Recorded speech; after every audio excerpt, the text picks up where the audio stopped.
Hey everybody, happy Homebrew Wednesday. It's Brad here at Wild Boys Brewery.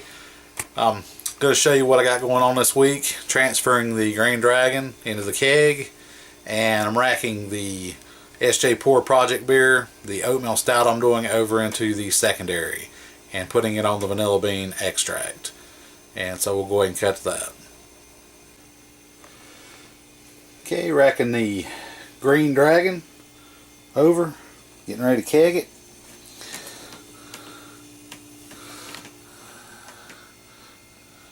Nice color and smell-o-vision. Oh, it smells wonderful.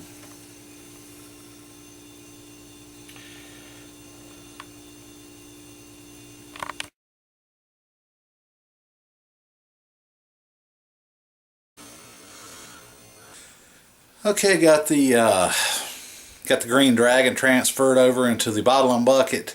I'm just going to let that sit for a couple hours and settle out so I don't get any hot particles into my keg.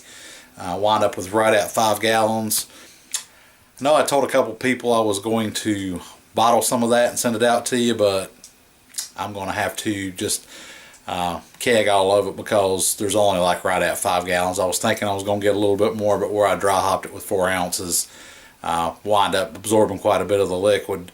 And I was hoping I'd get at least 5.5, close to 6 gallons, but I wound up just right at 5. So I want to make sure the keg's full when I fill it up. What I may wind up doing is getting a Blickman beer gun. And if I do that, then I will bottle some of it up and send it out to the people I said I would. I don't know if that's going to be in the budget. Those things are right around about $100, and I'm needing a few more kegs more than I'm needing a beer gun. So anyway, I apologize. Sorry about that, but next time I do it, I'll definitely bottle some of it. But what I got going on right now, I'm going to flip this around. This is the keg that the Green Dragon was in. I've cleaned it with OxyClean, scrubbed it down with the brush, rinsed it out, then hit it with the Star Sand, filled it up, shook it up, rinsed it out, well, let it drain out on that. Still got quite a bit of bubbles left on the top of it, but I'm not worried about that. It's not going to hurt anything. And what I'm going to do here is take the vanilla extract I've got, and you can see it is pretty much black. That's going to go in first. Then I'm going to rack the oatmeal stout on top of it. And this is a bigger funnel. It's not like the regular size funnels that you can get come out of like a Dollar General pack, but it's got a fairly large hole in it, so the beans will be able to get down through it. So I'm going to put the camera down, I'll come back and show you that, and then I'll start racking the oatmeal stout on top of it. And all but 1 foot down in there, and I just put it in there and grabbed it with my hands. It's going to fall through Star Sand anyway, and then let it go down in there so you can see it's got the extract in the bottom. I'm going to go ahead and take this jar back here with me because you always wind up leaving a little bit behind. And I don't want to put any more liquor in this thing because it was basically just to make my extract. So what I'm going to do is this is in a bucket with a spigot on it. So I'm not going to be using the auto siphon to transfer it. I'm just going to open the spigot up, run a little bit in this thing, shake it up, well, swirl it around. I don't want to put oxygen in it either. As you can see, it's still got a little bit of extract left there in the bottom. I'll go ahead and you can see, you get a good idea of the color of it right there. I want every bit of that in there that I can get. And you can see it's got some beans left behind. I'm going to get those out to make sure they go in there. So I'm going to go ahead and run a little bit of oatmeal stout in this, swirl it around, and then pour it through the funnel, and then that will get the stuff off the funnel as well.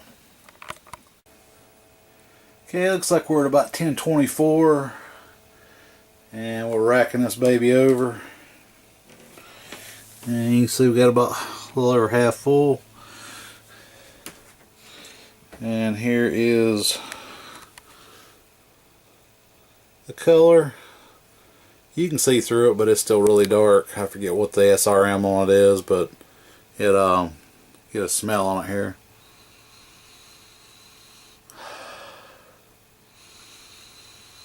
It smells really roasty and chocolatey. And you're picking up that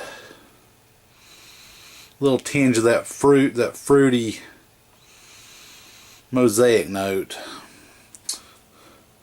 It's an interesting smelling beer. I'm curious to see how it's going to turn out with the chocolate and the cocoa nibs and the vanilla beans in it. Hopefully it'll be good. And I will take a hit off the sample here in just a second and let you know what I think. Alright, here we go. Got it transferred over. The star stand will settle down eventually. You probably ain't going to be able to see the beans in there too good because this is such a dark beer. But that's what we got. And it will do, I'm going to do 3 weeks with the beans. So that'll be 21 days. And then the last 15 I'll be putting the cocoa nibs in, which are right here, 4 ounces, and that will give it some chocolate flavor as well as the vanilla beans giving it vanilla. And it's already got a fair amount of nice roasted note and chocolatey notes anyway from the grains. It tasted really nice, and so I think it's going to turn out to be a pretty good one. I'm really looking forward to checking it out with the cocoa nibs and the vanilla bean additions. Should turn out to be a really nice, tasty brew. Looking forward to getting everybody's feedback on it whenever it finally does get sent out and everybody checks it out. This will be one that'll just you'll be able to let it sit around for a while and it'll still be good. Some of the vanilla might fade out a little bit if you cellar it for for more than about 3 or 4 months or whatever. But other than that, it'll still be in there and you'll still be able to detect it on your nose and palate. It just won't be quite as strong. But anyway, that's it. I'll wrap it up. Hope everybody has a happy Homebrew Wednesday, and I will see you guys next week. Cheers.